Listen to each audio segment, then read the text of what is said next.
राधे राधे दोस्तों, पुरुषोत्तम भगवान की जय। श्री शिवाय नमस्तोभ्यम। जय श्री कृष्ण। आज की वीडियो में हम लोग श्रवण करेंगे गीता का 15वां अध्याय। शास्त्रों में लिखा गया है कि अधिक मास में अगर गीता जी का 15वां अध्याय सुना जाए तो जीवन में सब सुख प्राप्त होते हैं और पितृदेवता भी इससे सुख प्राप्त करते हैं। स्वयं स्वयं महादेव जी माँ पार्वती को इसके महत्व के बारे में बताते हैं। 15वां अध्याय पढ़ने से पहले महादेव माँ पार्वती से क्या कहते हैं। पार्वती, अब गीता के 15वें अध्याय का महत्व सुनो। गौड़ देश में कृपाण नाम का एक राजा था जिसके तलवार और धार से युद्ध में देवता भी परास्त हो जाते थे। उनका बुद्धिमान सेनापति शस्त्र और शास्त्र की कलाओं से पूर्ण भंडार भरा हुआ था। उनका नाम था शरभमेनु। उनकी भुजाओं में प्रचंड बल था। एक समय उस पापी ने राजकुमारों सहित महाराज का वध करके स्वयं ही राज्य करने का विचार किया। वह निश्चय ही कुछ ही दिनों बाद हैजे से शिकार होकर मर गया। थोड़े दिनों में परमात्मा अपने पूर्व कर्म के कारण सिंधु देश में एक तपस्वी घोड़ा हुआ। उसका पेट सटा हुआ था। घोड़े के लक्षणों का ठीक ठीक ज्ञान रखने वाले किसी वैश्य पुत्र ने बहुत सा मूल्य देकर उस घोड़े को खरीद लिया।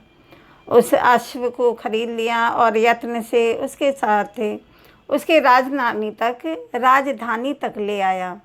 वैश्य कुमार वह अश्व राजा को देने को लाया था। यद्यपि राजा उस वैश्य कुमार से परिचित थे, तथापि द्वारपाल ने जाकर उसके आगमन की सूचना दी।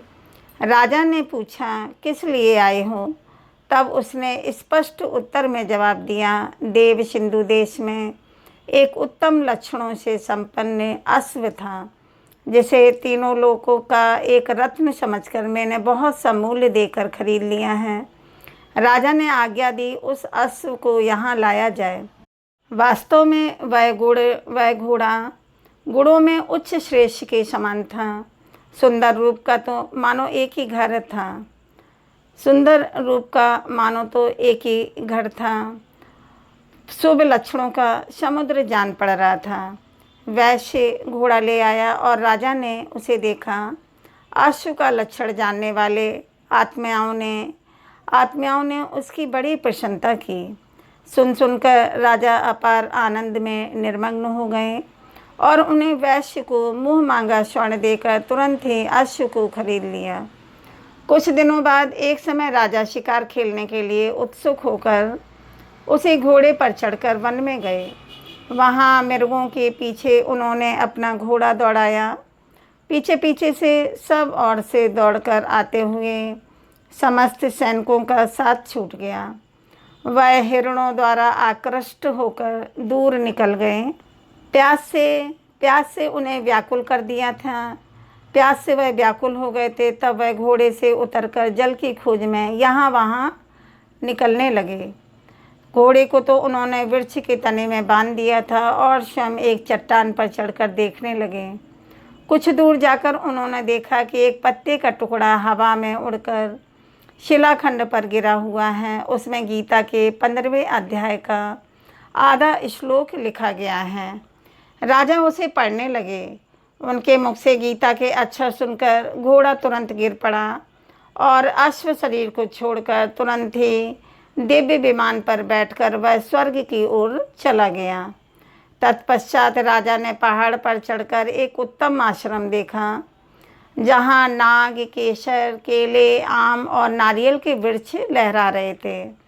आश्रम के भीतर एक ब्राह्मण बैठे हुए थे जो संसार की वासनाओं से मुक्त थे। राजा ने उन्हें प्रणाम करके बड़ी भक्ति के साथ पूछा, ब्राह्मण, मेरा अश्व अभी अभी स्वर्ग को चला गया है, उसमें क्या कारण है? राजा की बात सुनकर त्रिकालदर्शी, मंत्रवेत्ता और महापुरुषों में श्रेष्ठ विष्णु शर्मा नामक ब्राह्मण ने कहा, हे राजन, पूर्व काल में तुम्हारे यहाँ जो शरभम नामक सेनापति थे वह तुम्हें पुत्रों के सहित मारकर स्वयं राज्य हड़पने को तैयार थे। इसी बीच में उसे हैजे का शिकार होकर मृत्यु को प्राप्त होना पड़ा। उसके बाद वह पापी उसी से जो है घोड़े स्वरूप में परिवर्तित हुआ। यहाँ कहीं गीता के 15वें अध्याय का आधा श्लोक लिखा हुआ मिला था, उसे ही तुम बाँचने लगे, उसे ही तुम बाँचने लगे, उसी को तुम्हारे मुख से सुनकर वह अश्व स्वर्ग की ओर चला गया। इसके उपरांत राजा के पार्श्ववर्ती सैनिक उन्हें ढूंढते ढूंढते वहां आ गए। उन सबके द्वारा ब्राह्मण को प्रणाम करके राजा प्रसन्नतापूर्वक वहां से चले गए और गीता के 15वें अध्याय के श्लोक अक्षरों से अंकित उस पत्र को बाँच बाँच कर प्रसन्न होने लगे। उनके नेत्र हर्ष से खिल उठे। घर आकर उन्होंने मंत्रवेत्ता मंत्रियों के साथ अपने पुत्र सिंहबल को राज सिंहासन पर अभिव्यक्त किया और स्वयं गीता जी के 15वें अध्याय के जप से विशुद्ध चित्त होकर उन्होंने मोक्ष प्राप्त किया और परम पद की प्राप्ति उन्हें हुई। प्रिय भक्तजनों, यह तो महादेव इस 15वें अध्याय की महत्वता और इससे जुड़ी हुई कथा सुनाते हैं। अब हम श्रवण करते हैं गीता जी का 15वां अध्याय। प्रेम से बोलिए श्री नारायण भगवान की जय, गीता माता की जय। गीता जी के 15वें अध्याय में भगवान बोले, आदि पुरुष परमेश्वर मूल रूप और ब्रह्मा रूप वाले शाखा वाले जिस संसार रूपी पीपल के वृक्ष को अविनाशी कहते हैं तथा वेद जिनके पत्ते कहे गए हैं, उस संसार रूपी वृक्ष को जो कि पुरुष मूल सहित तत्वों को जानता है, वह वेद के तात्पर्य को जानने वाला है। उस संसार वृक्ष की तीनों गुणों रूप जल के द्वारा बड़ी हुई तथा विषय भोग वाली कोपलों वाली देव मनुष्य तथा तिर्यक आदि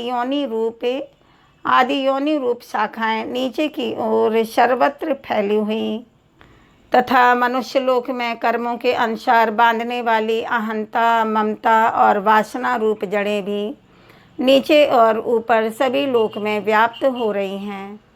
इस संसार रूप वृक्ष स्वरूप कहा गया है, इस संसार रूप को वृक्ष स्वरूप कहा गया है, वैसा जहाँ विचार काल में नहीं पाया जाता है, क्योंकि ना तो इसका कोई आदि है और ना ही कोई अंत है तथा ना इसकी अच्छी प्रकार से स्थिति है। इसीलिए इस अहंता ममता और वासना रूप अति दृढ़ मूल वाले संसार रूपी पीपल के वृक्षों को दृढ़ वैराग रूप शस्त्र द्वारा काटकर उसके पश्चात उस परम पद रूप परमेश्वर को भलीभांति खोजना चाहिए, जिसमें गए हुए पुरुष फिर लौटकर संसार में नहीं आते और जिस परमेश्वर से इस पुरातन संसार वृक्ष की प्रवृत्ति विस्तार को प्राप्त हुई है, उसी आदि पुरुष नारायण के शरण में हूँ।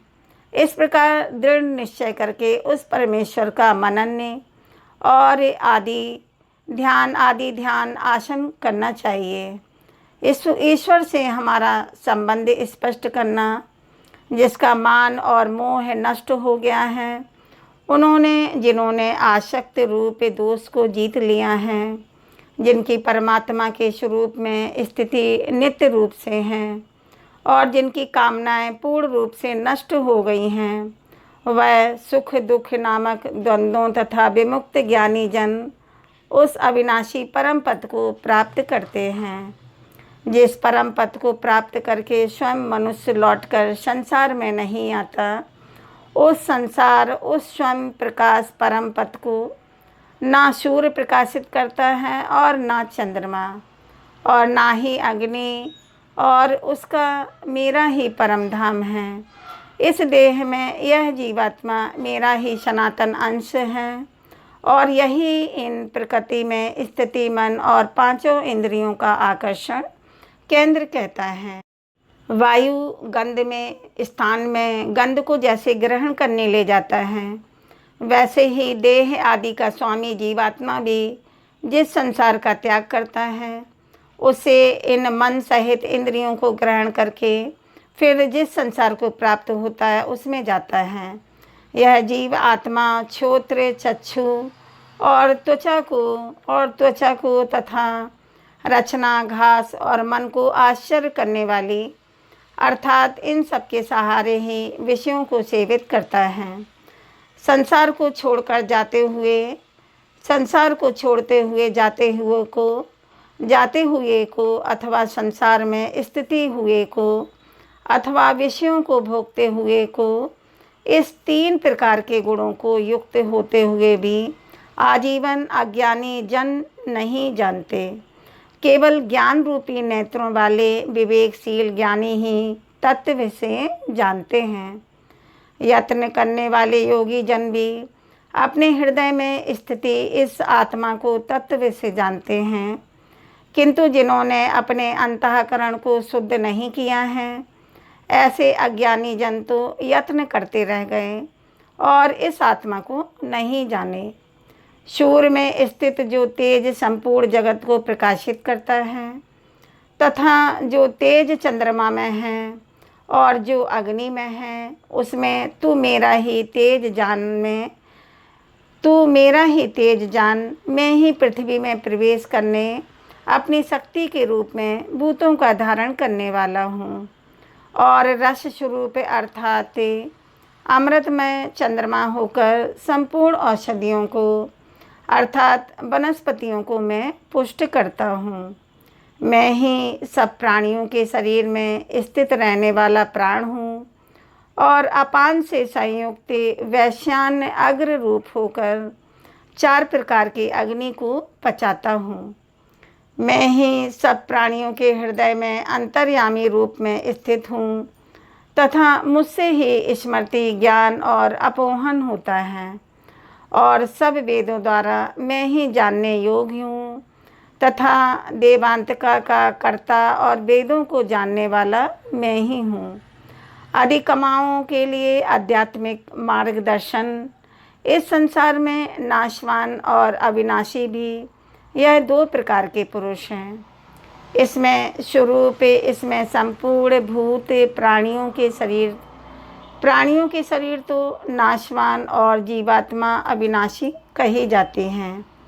इन दोनों से उत्तम पुरुष तो अन्य ही हैं, जो तीनों लोकों में प्रवेश करके सबका धारण पोषण करता है एवं अविनाशी परमेश्वर द्वारा परमात्मा इस प्रकार कहा गया है, क्योंकि मैं नाशवान जड़ वर्ग क्षेत्र से तो सर्वदा अतीत हूँ और अविनाशी जीवात्मा से भी उत्तम हूँ। इसीलिए लोक में और वेद में पुरुषोत्तम नाम से मैं जाना जाता हूँ। भारत जो ज्ञानी पुरुष मुझको इस प्रकार तत्व से पुरुषोत्तम जानता है, वह सर्वत्र रूप सब प्रकार से निरंतर मुझ वासुदेव परमेश्वर को ही भजता है। हे निष्पाप अर्जुन, इस प्रकार यह अति रहस्य युक्त गोपनीय शास्त्र मेरे द्वारा तुम्हारे समक्ष कहा गया। इसको तत्व से जानकर मनुष्य ज्ञानवान और कृतार्थ हो जाएगा। प्रेम से बोलिए सभी लोग पुरुषोत्तम भगवान की जय। प्रिय भक्तजनों, यहाँ पर 15वां अध्याय का समापन हुआ। स्पष्ट रूप से महादेव जी ने माँ पार्वती को इसकी महत्ता बताई है और इसका क्या सुंदर परिणाम मिलता है, यह भी हम सभी ने जाना। तो आप श्री कृष्ण भगवान पुरुषोत्तम भगवान की प्रसन्नता के लिए रोज़ इस गीता जी के 15वें अध्याय का पुरुषोत्तम माह में नियमित रूप से सुनिएगा। कहा जाता है कि अगर पुरुषोत्तम मास में अधिक मास में गीता जी का 15वां अध्याय पढ़ा जाए, सुना जाए, तो संपूर्ण श्रीमद् भागवत गीता पढ़ने का सुख मिलता है और वहीं श्रेष्ठ अनुभूति होती है। तो आप सभी रोज़ सुन सकते हैं। उम्मीद है आपको यह 15वें अध्याय की जानकारी उचित उपयोगी लगी होगी।